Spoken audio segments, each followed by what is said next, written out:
Hello friends, welcome है आप सबका ऑनलाइन क्लासेस में। लास्ट क्लास में अपन पैरेलल प्लेट कैपेसिटर की कैपेसिटेंस फाइंड कर रहे थे जब किसी डाइलेक्ट्रिक मीडियम को इंसर्ट कराते हैं, ठीक है। और उसके ऊपर बेसिस कुछ क्वेश्चंस मैंने आपको दिए थे, आई होप आपने सॉल्व किए होंगे। उन्हीं में से एक क्वेश्चन अपन सॉल्व करते हैं। A PPC, a parallel plate capacitor is charge at defined potential, ठीक है। अब क्वेश्चन में आपको बोला गया है, वैसे 3 क्वेश्चन दिए थे, आई होप आपने 2 तो इजी थे वो कर लिए होंगे, ये भी इजी है, लेकिन इसका थोड़ा कॉन्सेप्ट समझना आप क्या बोला गया क्वेश्चन में। इसमें बोला गया है कि a PPC is charge at defined potential. मान लो कि एक पैरेलल प्लेट कैपेसिटर है और इसको डिफाइनेड पोटेंशियल तक, यानी कोई एक कांस्टेंट पोटेंशियल तक इसको क्या गया है, चार्ज किया गया है, ठीक है। सपोज वो चार्ज है +Q है और यहाँ क्या है -Q, okay. Next, for same potential, a thick slab of 3 mm is placed between the plates. Then the distance is increased by 2.4 mm. अब क्वेश्चन को समझना, ये पहले पैरेलल प्लेट कैपेसिटर था, दोनों प्लेटों के बीच की डिस्टेंस सपोज अपन मान लेते हैं कितनी है, d, ठीक है। तो आप यहां से बता सकते हो कैपेसिटेंस कितना आता है, तो अपन यहां बता सकते हैं capacitance of PPC in air, ठीक है। फॉर्मूला क्या होता है हमारा, C = A epsilon naught upon D, ठीक है। मान लो इसका एरिया कितना है, A है, और दोनों प्लेट का बीच का सेपरेशन है वो D है, तो एयर में फॉर्मूला होता है ये C0 अपन कर देते हैं। अब इसमें बोला गया है जैसे ही इसमें किसी स्लैब को इंसर्ट कराया गया है, ठीक है। अब अकॉर्डिंग टू क्वेश्चन अगर हम देखें तो जैसे ही आपने यहां पे एक स्लैब को इंसर्ट कराया है, ठीक है,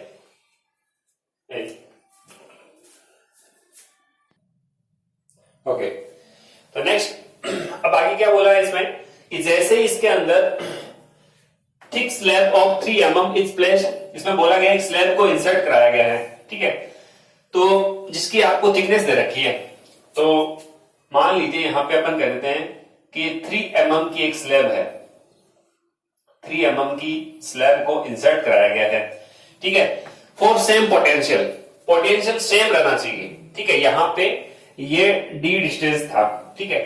अब आपको बोला गया है कि पोटेंशियल सेम रहना चाहिए और एक स्लैब को इंसर्ट कराया है हमने। अब पोटेंशियल सेम कैसे होगा, तो अपन कह रहे हैं पोटेंशियल सेम हो नहीं सकता, क्योंकि अपन कह रहे हैं कि यहां पे ये स्लैब इंसर्ट करा चुके हो, तो पोटेंशियल है वो कुछ अपन कह सकते हैं इलेक्ट्रिक फील्ड डिक्रीज होता है, पोटेंशियल डिक्रीज होता है। तो फिर पोटेंशियल को इंक्रीज करने के लिए, ठीक है, पोटेंशियल इक्वल टू फॉर्मूला क्या होता है, V = E × D।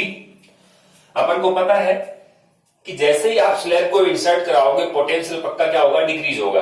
तो फिर पोटेंशियल इसके इक्वल रहे, इसके लिए हमने क्या कर दिया, डिस्टेंस को इंक्रीज कर दिया। तो डिस्टेंस इंक्रीज करते ही ये पोटेंशियल डिफरेंस भी क्या हो गया, इंक्रीज हो गया। अब यहां पे ये डिस्टेंस अपन मान लेते हैं कितनी है, d', ठीक है। अच्छा, तो the distance is increase by 2.4 mm, ठीक है। अपन को ये पहले वैक्यूम में या फिर एयर में था कैपेसिटेंस, अब क्वेश्चन में क्या बोला गया है, इसी जो इसका पोटेंशियल था वही पोटेंशियल हमने यहां रखा है, चार्ज की वैल्यू तो वही है +Q और यहां -Q। पोटेंशियल सेम बनाए रखने के लिए दोनों प्लेट के बीच का सेपरेशन आपको 2.4 mm इंक्रीज करना पड़ता है, ठीक है। तो आप बता सकते हो 2.4 mm किसकी वैल्यू है, यस, पहले डिस्टेंस d थी, फिर इंक्रीज करने के बाद में यहां पे हमने कहा कितनी होगी, टोटल d' होगी। तो ये आपको बोला गया है कि 2.4 mm इंक्रीज करनी पड़ी, इसका मतलब d' minus given that d' minus d की वैल्यू आपको गिवन है और वो कितनी है, 2.4 mm। तो यहां पे मैं लिख देता हूं 2.4 mm, ठीक है। mm means millimetre, okay. तो ये आपको इंक्रीज की हुई वैल्यू 2.4 mm दे रखी है सेम पोटेंशियल की। अब आप बता सकते हो क्योंकि आपको फॉर्मूला पता है कैपेसिटेंस का C = Q/V। चार्ज क्या है, सेम है, ठीक है। अब क्योंकि अपन जानते हैं कि अगर इसके अंदर आप किसी डाइलेक्ट्रिक को इंसर्ट कराते हो तो ये पहले से चार्ज था, तो यहाँ पे चार्ज पे कोई इफेक्ट नहीं पड़ेगा। जो प्लेट, इस प्लेट पे जो चार्ज है वो का वही चार्ज यहाँ रहेगा। इंसर्ट कराने से चार्ज पे अपन बोलेंगे यहाँ प्लेट का चार्ज है वो चेंज नहीं होगा, ठीक है। फिर अपन बोलेंगे पोटेंशियल चेंज हो जाएगा, तो पोटेंशियल चेंज न हो इसके लिए हमने इस डिस्टेंस को इंक्रीज कर दिया। पोटेंशियल भी इक्वल है तो चार्ज भी इक्वल, पोटेंशियल भी इक्वल, इसका मतलब कैपेसिटेंस भी क्या होगा, इक्वल। तो यहां पर लिख सकते हैं कि ऑन इंक्रीजिंग द डिस्टेंस, या यूं कह सकते हैं अपन इन दिस केस या इन दिस सिचुएशन बोल सकते हैं, in this case charge on capacitor and potential difference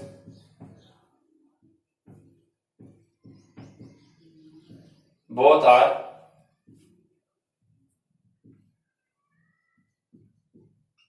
same as compared to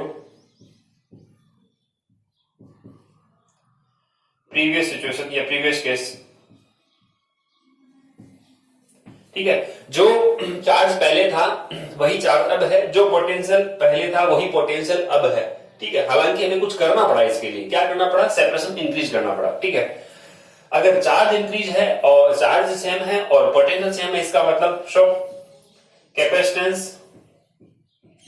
capacitance also will be same. दोनों के दोनों अपन अगर बता रहे हैं सेम है तो कैपेसिटेंस भी क्या होगा, सेम होगा।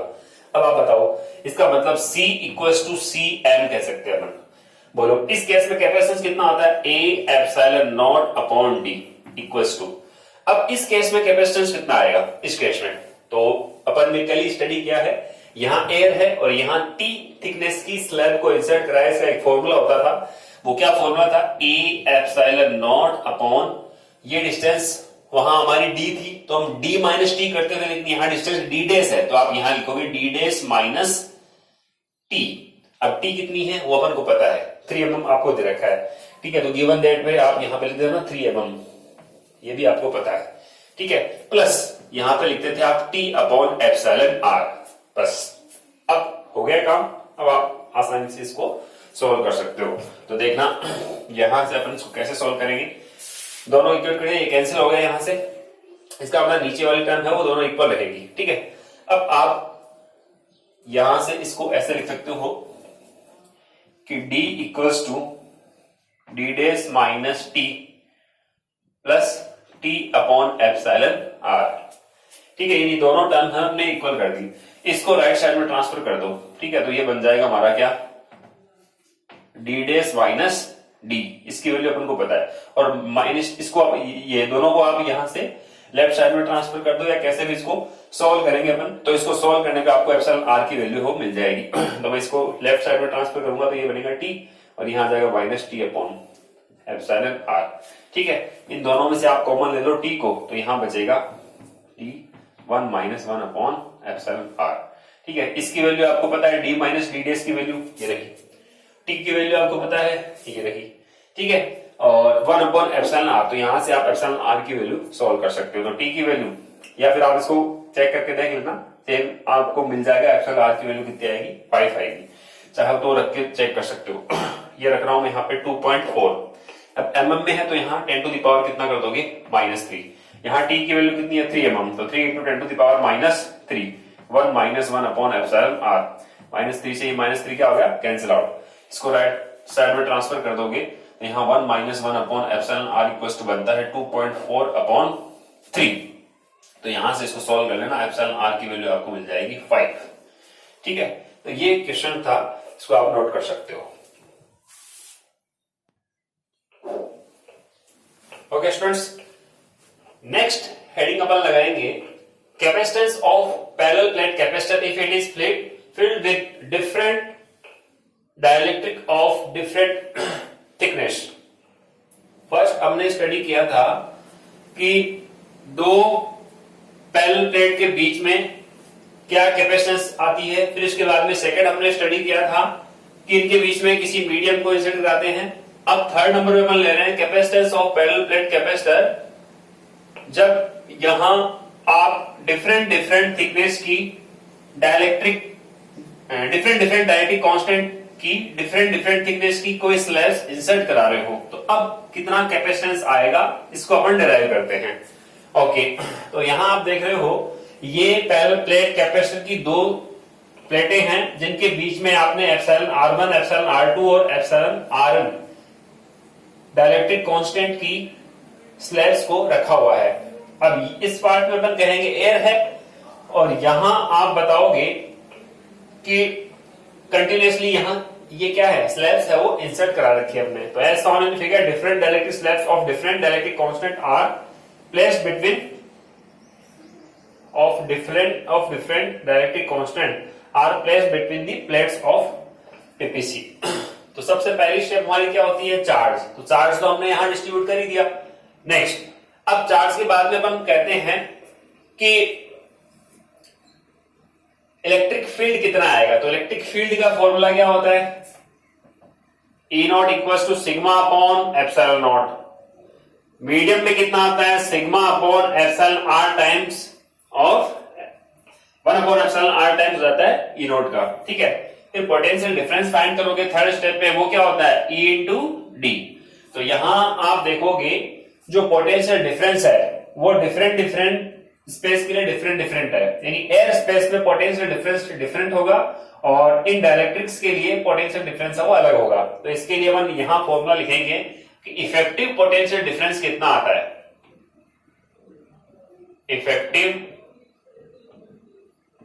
Potential difference. तो इसका फॉर्मूला लिखोगे equal to potential difference in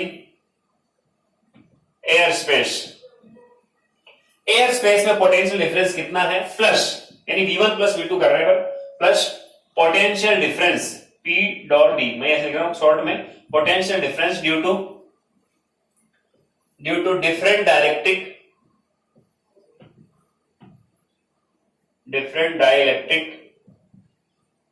slabs. Different dielectric slabs के लिए पोटेंशियल डिफरेंस भी डिफरेंट रहेगा। सीधी सी बात है कि जो टोटल पोटेंशियल डिफरेंस है V, वो V1 प्लस V2 के इक्वल होगा। ठीक है, तो V1 क्या है, potential difference in air space, और V2 क्या है, potential difference due to different dielectric slabs. तो यहां पे आप नोट करोगे V equals to V naught plus V medium की अपन बात कर लेते हैं। ठीक है, अब यहां V equals to V naught के लिए फॉर्मूला अपन क्या अप्लाई E इंटू डी। तो यहां पे E नॉट, एयर में कितना होता है इलेक्ट्रिक फील्ड, E नॉट। अब कितने पार्ट में एयर है, टोटल डिस्टेंस कितनी है, ये D है, और कितने पार्ट में एयर है, तो यहां आप देख सकते हो T1 plus T2 plus T3 plus T4, यहां एंड्स ऑन Tn स्लैब्स है वो प्लेस की गई है। और आप बता सकते हो कि यहां से टोटल डिस्टेंस अगर D है तो इन T1 T2 T3 से अगर माइनस कर दे तो बची हुई डिस्टेंस वो एयर स्पेस की हो जाएगी। तो यहां एयर स्पेस की डिस्टेंस आप कुछ ऐसे लिखोगे, देखो, ठीक है, D minus T1 plus T2 plus dash dash dash dash Tn। ठीक है, ये तो हो गया potential difference due to air space, या इन एयर स्पेस बता सकते हो आप। ठीक है, प्लस का साइन। अब पोटेंशियल डिफरेंस यहां अपन फाइंड करेंगे due to different dielectric slabs. तो डिफरेंट डायरेक्ट्रिक स्लैब्स के लिए मैं इसका सीधा सामने लिख देता हूं। ओके, क्या रहेगा, अब ये वाला फॉर्मूला अपन अप्लाई करेंगे यहां पे, क्योंकि अब मीडियम है, तो मीडियम की प्रेजेंस में इलेक्ट्रिक फील्ड कितना होता है, 1 अपॉन एप्सिलॉन आर टाइम्स। यहां अपन लिखेंगे E not upon epsilon R1। पहली स्लैब के लिए एप्सिलॉन R1, पहली स्लैब की थिकनेस कितनी है, T1, तो यह आ जाएगा T1 प्लस का साइन। दूसरी स्लैब के लिए similarly E not upon epsilon R2, दूसरी स्लैब की थिकनेस कितनी है, T2। फॉर्मूला वही है, E इंटू टी या E इंटू डी। ऐसे एंड्स ऑन कहां तक आगे बढ़ेंगे अपन, E not upon epsilon R n, n plates है यहां पे, और Tn ये अपन यहां से नोट करेंगे। अच्छा, फिर इसके बाद में आप यहां से जो कॉमन आ रहा है उसको कॉमन लेते हैं अपन। तो V equals to E naught, यहां से कॉमन आ रहा है, यहां देखो E नॉट है, यहां भी E नॉट, तो सब में से E नॉट को कॉमन ले लो आप, और E नॉट की वैल्यू भी हमें पता है। E नॉट इक्वल्स टू क्या होता है, E नॉट की वैल्यू होती है सिग्मा अपॉन एप्सिलॉन नॉट। ठीक है, तो यहां से अपन इसको लिखेंगे D minus T1 plus T2 plus dash dash dash dash Tn plus T1 upon epsilon R1 plus T2 plus epsilon T2 upon epsilon R2 plus and so on यहां Tn upon epsilon Rn। ठीक है, ये square bracket को हमने close कर दिया। कुछ नहीं किया, ई नोट को हमने सब में से क्या कर लिया, कॉमन ले लिया बस। अब आप कैपेसिटेंस बता सकते हो, तो फॉर्मूला आपको पता है कैपेसिटेंस का, वो अपन अप्लाई कर देंगे। तो यहां आप लिखोगे we know that capacitance C equals to क्या आता है, C equals to A Q upon V होता है। ठीक है, तो यहां आप Q अपॉन क्या लिख दोगे, V। ठीक है, और यहां आप इसको इक्वेशन नंबर डाल सकते हो, इक्वेशन नंबर इसको 1 कह दो चलो। तो फ्रॉम इक्वेशन 1 से आप V की वैल्यू यहां पुट कर दो सीधा सीधा। ठीक है, मैं यहां वैल्यू पुट कर रहा हूं भी Q अपॉन V। ठीक है, V की वैल्यू पुट कर दो E यहां से। तो यहां से अगर आप इसको पुट करोगे तो इसमें आप देखोगे कि वैल्यू है E नॉट। ये पूरी की पूरी वैल्यू को मैं यहां पुट कर रहा हूं। तो E नॉट की वैल्यू कितनी होती है, सिग्मा अपॉन, यहां ब्रैकेट में लिख देता हूं मैं, E naught equals to sigma upon epsilon naught. और सिग्मा की वैल्यू क्या होती है, Q upon A epsilon, Q upon A। ठीक है, तो ये ऐसा बन जाएगा आपका। तो इसकी वैल्यू आप यहां रखोगे, तो आप देखो इसको रखो, तो Q तो नीचे रहेगा और A एप्सिलॉन नॉट कहां चला गया, ऊपर। और जो नीचे ये पूरा टर्म है स्क्वायर ब्रैकेट, ये पूरा पूरा नीचे आ जाएगा। यहां से आप लिख दोगे D minus T1 plus T2 plus and on Tn plus T1 upon epsilon R1 plus T2 upon epsilon R2 plus and on Tn upon epsilon Rn। ठीक है, स्क्वायर ब्रैकेट को मैं बंद कर देता हूं। अब कैंसिल क्या हो रहा है, Q से Q कैंसिल होता है। तो ये फॉर्मूला हमने डिराइव कर लिया। जो कैपेसिटेंस आएगा पैरेलल प्लेट कैपेसिटर का, वो A एप्सिलॉन नॉट अपॉन ये आ जाएगा, Q तो कैंसिल हो गया। तो आप एक स्टेप में और कर सकते हो, इसको C इक्वल्स टू ये लिख देना और उसको बॉक्स में डाल देना। ठीक है, ये हमने फॉर्मूला है वो डिराइव कर लिया पैरेलल प्लेट कैपेसिटर के लिए, जब आपने डिफरेंट डिफरेंट थिकनेस की ये प्लेट्स है वो इंसर्ट करा रखी है। अब अगर मान लो यहां पर एयर हो ही नहीं, ठीक है, यहां एयर नहीं है, मतलब यहां पे epsilon R1, epsilon R2, epsilon R3, epsilon R4 ऐसे चलते एप्सिलॉन Rn है, एयर है ही नहीं। तो आप एयर की डिस्टेंस यहां से क्या मानोगे, तो एयर अगर नहीं है तो आप यहां से बता सकते हो कि ये वाली जो वैल्यू है T1 प्लस T2 प्लस ये सारी की सारी वैल्यू है वो किसके इक्वल आ जाएगी। यहां से अगर देखोगे तो T1 plus T2 plus Tn ये सारी की सारी वैल्यू किसके इक्वल आ जाएगी, D के इक्वल आ जाएगी। तो यहां आप D पुट करोगे तो D में से D माइनस हो जाएगा 0। फिर ओनली एंड ओनली टर्म कौन सी बचेगी, ये वाली, या सिंपल यहां से ये वाली टर्म से वो हट जाएगी। ये स्पेशल केस होता है जब अपन कहें कि कोई डाइलेक्ट्रिक स्लैब है यहाँ पे एयर में नहीं रखी गई, सारी की सारी किसी न किसी मीडियम में ही रखी है। यूं कह सकते हैं कि सारी की सारी रखी हुई है डाइलेक्ट्रिक कांस्टेंट के साथ में, कोई बीच में एयर स्पेस नहीं है। तो फिर आपका फॉर्मूला ये यहां से पूरा टर्म यहां से हट जाएगा। ये क्यों हट जाएगा, क्योंकि ये इन डिस्टेंस का जो सम होगा वो सम किसके इक्वल होगा, वो D के इक्वल होगा। तो D माइनस D कितना रहता है, 0। तो फिर आपका फॉर्मूला ये बन जाएगा। इसको अपन आगे यूज करेंगे, ठीक है ना, और ये वाला फॉर्मूला अपन आगे यूज करेंगे। तो अपन कह सकते हैं स्पेशल केस मान लो इसको,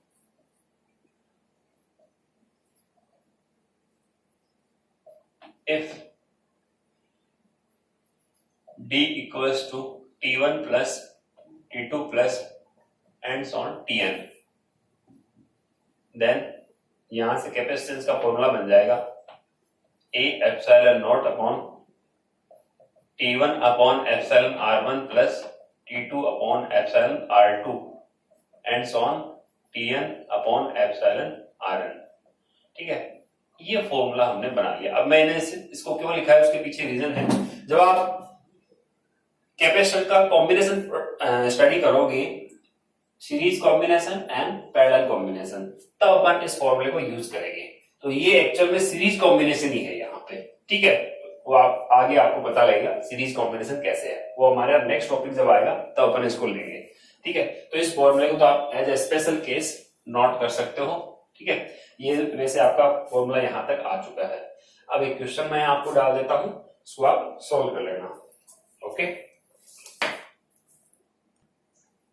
ओके, तो आप इस क्वेश्चन को नोट करोगे।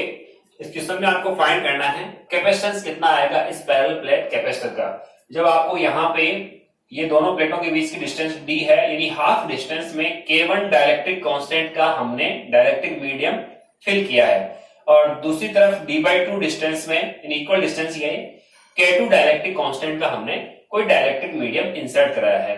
तो अब कितना कैपेसिटेंस आएगा ये आप इस क्वेश्चन को सॉल्व कर लेना। ओके, अब अपन एक ग्राफ जो सीबीएसई के पॉइंट ऑफ व्यू से इंपॉर्टेंट है, आरबीएसई में तो ऐसे क्वेश्चन नहीं पूछते, लेकिन सीबीएसई के अकॉर्डिंग अगर हम देखें तो ग्राफ कैसे प्लॉट करेंगे अपन इलेक्ट्रिक फील्ड और डिस्टेंस के रेस्पेक्ट में। ठीक है, जैसे मान लीजिए यहां से अपन लेते हैं graph between electric field and distance, अक्ष के बीच में अपन ग्राफ प्लॉट कर रहे हैं। ठीक है, तो मान लो यहां पे ये एक पैरेलल प्लेट कैपेसिटर है। ठीक है, यहां कुछ अलग अलग थिकनेस है इनकी स्लैब्स की।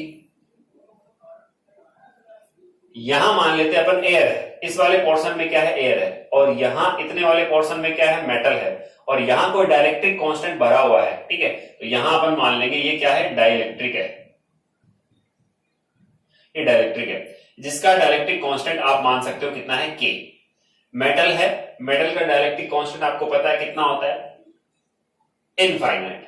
एयर का कितना होता है 1।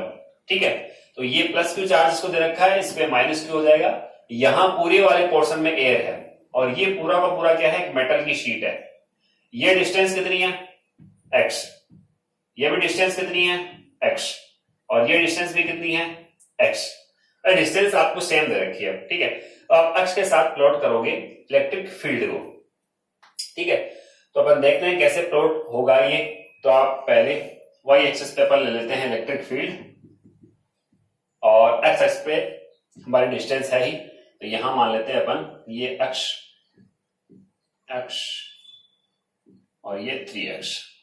ठीक है, चलिए तो अपन इलेक्ट्रिक फील्ड और इसके साथ कैसे चेंज होता है अक्ष के साथ तो अपन देखेंगे। इस वाले पोर्शन में अगर आप देखो, इस डिस्टेंस तक अगर हम देखें तो आप देख सकते हो कि यहां एयर है, और एयर में इलेक्ट्रिक फील्ड की वैल्यू क्या रहती है यहां पे सिग्मा अपॉन एप्सिलॉन नॉट। ठीक है, वो यहां अपन बोलेंगे वो कांस्टेंट है, तो यहां सिग्मा अपॉन एप्सिलॉन नॉट।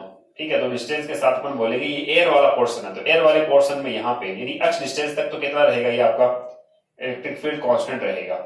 ठीक है, तो यहां तक मैं इसको डैश डैश शो कर रहा हूं, ये आपका ग्राफ रहेगा, यानी इलेक्ट्रिक फील्ड अक्ष डिस्टेंस तक क्या है कांस्टेंट है। फिर अगली अक्ष डिस्टेंस की अपन बात करें तो वहां क्या आ गया मेटल, और मेटल के अंदर इलेक्ट्रिक फील्ड कितना आता है 0, तो ये ग्राफ आपका यहां आ जाएगा इस बार। ठीक है, ये 0 है ना यहाँ पे, तो ये 0 आ जाएगा। ये पहला ये हो गया, दूसरा ये हो गया, तीसरे में क्या है डाइलेक्ट्रिक है, और एफ के इसका डाइलेक्ट्रिक कांस्टेंट है। ठीक है, और मान लो आपको के की वैल्यू दे रखी है, सपोज 2 दे रखी है, के यहां कितना दे रखा है 2 दे रखा है, तो अब आपको ग्राफ प्लॉट करना है। ठीक है, तो जितना आपने इसके लिए प्लॉट किया है एयर के लिए, वो एयर का क्या हो जाता है 1 अपॉन के टाइम मीडियम की प्रेजेंस में कितना हो जाता है ये, तो के की वैल्यू 2 है, तो इसका होता है हाफ हो जाएगा, तो इसका जस्ट हाफ कर दो आप यहां से, तो इसका जस्ट हाफ हो लगभग यहां आएगा ये। तो यानी इस डिस्टेंस के लिए, आगे वाले इस डिस्टेंस के लिए जो डाइलेक्ट्रिक कांस्टेंट यहां भरा हुआ है, इसके लिए आपका ग्राफ कुछ ऐसा आएगा ये। ठीक है, तो यहां अपन नीचे तक इसको शो कर देते हैं डैश डैश से। एक्चुअल में इलेक्ट्रिक फील्ड कौन सा है ये इलेक्ट्रिक फील्ड है, तो यहां ये फर्स्ट एयर के लिए हो गया, और ये वाला किसके लिए हो गया मेटल के लिए 0 ही होता है, और डाइलेक्ट्रिक के लिए क्या हो गया कम हो गया, यहाँ पे कितना कम हो गया आधा हो गया, क्योंकि ये 1 अपॉन के टाइम्स होता है। तो आप यहाँ पे इस ग्राफ को प्लॉट कर सकते हो। ठीक है, सिमिलरली अगर मान लो पोटेंशियल डिफरेंस के रेस्पेक्ट में आपको पूछ ले कि पोटेंशियल डिफरेंस, तो पोटेंशियल डिफरेंस के लिए भी आप इसको प्लॉट कर सकते हो कि पोटेंशियल डिफरेंस के साथ अगर यहां से यहां तक अपन मूव कर रहे हैं, ठीक है, तो पोटेंशियल डिफरेंस क्या होगा डिक्रीज होगा। फिर मेटल के अंदर आ गए तो इलेक्ट्रिक फील्ड की वैल्यू कितनी होगी यहाँ पे 0 हो गई है, तो इलेक्ट्रिक फील्ड की वैल्यू 0 हो गई है, लेकिन यहाँ पे कुछ ना कुछ पोटेंशियल रहता है। अपन को ये पता है कि अगर वैल्यू आपको दी होती है तो आप ग्राफ सही से प्लॉट कर पाते हैं अपन, ठीक है, तो उसके अकॉर्डिंग अपन ग्राफ प्लॉट कर सकते हैं। तो मेटल के अंदर अपन को पता है इलेक्ट्रिक फील्ड की वैल्यू 0 होती है, बट पोटेंशियल 0 नहीं होता, तो वहां मेटल के अंदर पोटेंशियल क्या रहेगा, कांस्टेंट रहेगा, ठीक है। और फिर डाइलेक्ट्रिक के केस में आप देखोगे पोटेंशियल क्या होगा, डिक्रीज होगा। अगर हम वैल्यू दे तो ठीक है, लेकिन मैं इसको रफली ग्राफ को प्लॉट करके आपको बता देता हूँ। ये डिस्टेंस है और ये पोटेंशियल डिफरेंस V, ठीक है। तो सबसे पहले अपन एयर से चलते हैं इस x डिस्टेंस के लिए। यहां मान लो x है, यहां मान लेते हैं अपन 2x और ये मान लेते हैं 3x। ये डिस्टेंस 2x और ये इतनी 3x, यानी x x x ऐसे। तो बोलोगे अब अपन एयर से चल रहे हैं, यहां से अपन को ये पता है potential difference equals to V, ये होता है E इंटू D, ठीक है। तो जैसे जैसे अपन बोल रहे हैं यहां पे ये प्लस चार्ज और ये माइनस चार्ज, यानी इलेक्ट्रिक फील्ड की डायरेक्शन ये है, और अपन को पता है कि अगर इलेक्ट्रिक फील्ड की डायरेक्शन में अपन मूव करते हैं तो पोटेंशियल हमेशा डिक्रीज होता है। तो पोटेंशियल क्या होगा, वो डिक्रीज होगा। अब आप कहोगे सर डी की वैल्यू इंक्रीज हो रही है, ये कैसे डिक्रीज हो जाएगा? तो ये अपन ने यूनिफॉर्म इलेक्ट्रिक फील्ड के लिए इसको अप्लाई तो किया है, लेकिन यहाँ माइनस का साइन आता है, ठीक है ना। तो यहाँ आप बोलोगे कि अपन along the electric field move कर रहे हैं, और अलोंग दी इलेक्ट्रिक फील्ड हमेशा क्या होता है, डिक्रीज होता है। तो इलेक्ट्रिक फील्ड क्या होगा, डिक्रीज हो जाएगा, ठीक है। तो यहां आप देखोगे 0 से x डिस्टेंस तक इलेक्ट्रिक फील्ड क्या होगा, डिक्रीज होगा, ठीक है। फिर x से 2x की बात कर रहे हैं, अंदर मेटल आ गया, मेटल के अंदर इलेक्ट्रिक फील्ड क्या रहता है, कांस्टेंट है। तो यहां अपन कह देंगे सॉरी इलेक्ट्रिक फील्ड 0 है, तो लेकिन पोटेंशियल क्या रहेगा, कांस्टेंट रहेगा। तो मैंने यहां कांस्टेंट कर दिया इसको, ठीक है। फिर आगे अगली x डिस्टेंस की अगर हम बात करें तो यहाँ पे डाइलेक्ट्रिक को सब आपने भर रखा है, तो डाइलेक्ट्रिक को भरने से अपन कहते हैं इलेक्ट्रिक फील्ड की वैल्यू कम हो जाती है। तो इलेक्ट्रिक फील्ड अगर कम हो जाएगा तो अपन बोलेंगे पोटेंशियल का जो डिक्रीज होना है वो भी यहां से क्या होगा, कुछ कम ही होगा, यानी पोटेंशियल डिक्रीज तो होगा लेकिन उतना डिक्रीज नहीं होगा जितना एयर में हुआ था, ठीक है। अगर मान लो इस एंगल को अपन माने यहाँ पे कि ये एंगल सपोज अल्फा है, इस एंगल को मैं यहाँ पे मान लू बीटा है, तो आप बता सकते हो कि बीटा की वैल्यू अल्फा से क्या रहेगी, ज्यादा रहेगी, यानी ये स्लोप थोड़ा सा ज्यादा रहेगा और ये स्लोप कम है। रीजन क्या है, क्योंकि यहाँ मीडियम की परचेस पे इलेक्ट्रिक फील्ड की वैल्यू डिक्रीज हो जाती है, ठीक है। बस तो अपन कहते हैं पोटेंशियल का जो कम होना है वो भी कम हो गया है, ठीक है। तो यानी बीटा बड़ा है और अल्फा क्या रहेगा, छोटा। तो ये ग्राफ आप आरबीएससी के पॉइंट ऑफ व्यू से देखें तो बिल्कुल इंपॉर्टेंट नहीं है, उनमें ऐसे क्वेश्चन नहीं पूछते, लेकिन सीबीएसई में मान लो कोई पूछे तो पूछ सकता है, ठीक है ना, वो भी रेयर चांस में। तो बता दिया ऐसे ही डिटेल के लिए, ताकि आपको ये टॉपिक से रिलेटेड ये अपन बता देते हैं, बात थी इसलिए हमने इसको आपको बता दी है। तो ये graph electric field versus distance और ये पोटेंशियल डिफरेंस वर्सेस डिस्टेंस, इसको आप प्लॉट कर सकते हो। तो ओके, तो एक क्वेश्चन आपको दिया है, उसको आप सोल्व करना। थैंक यू, आज तक के लिए गुड नाइट।